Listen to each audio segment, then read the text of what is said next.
Chair recognizes Representative Anchia. Thank you, Mr. Chairman. Just permit me a moment to remove my mask.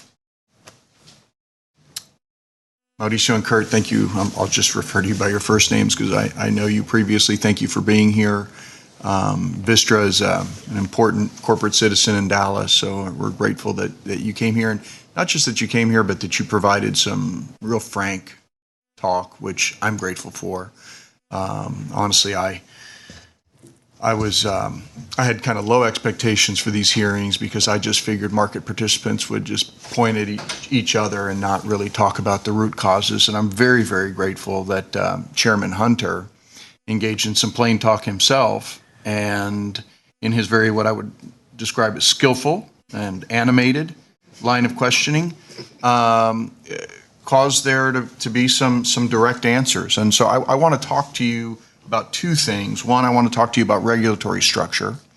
And then two, I want to talk to you about market architecture that I think, and I think both of those things are lacking in this state. So, you know, I've been very interested since the advent of the storm that there's been this very carefully curated discussion of blame by the governor that always speaks to ERCOT and other statewide politicians and elected officials and never mentions the Public Utility Commission.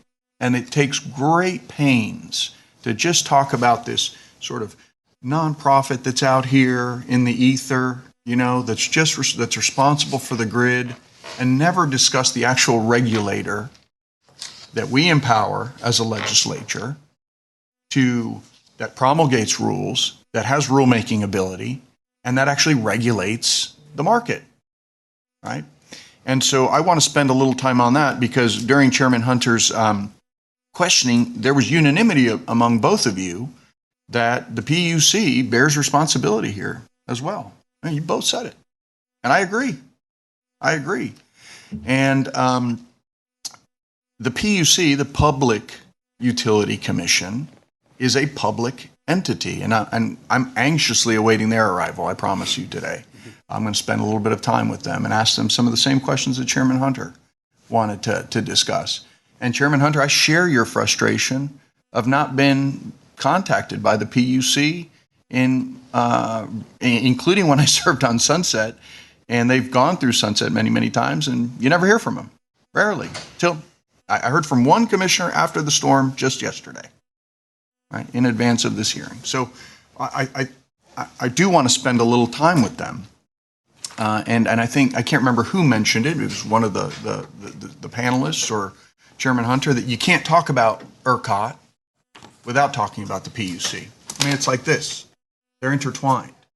And I want to raise that point on regulation because the people who are watching at home that maybe have only heard politicians and their press conferences might think that there's only this thing called ERCOT. You know? I noticed in the opening statements there was really, you only wanted to talk about ERCOT. So I'm really grateful that both chairmen of these committees have invited the PUC to come because I think they need to answer some questions too. And that's the governor's handpicked team to regulate.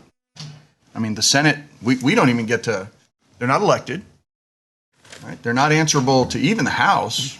I mean, they have the advice and consent of the Senate. That's the governor's handpicked team to regulate this market. So I'm ready to spend some time with them as well.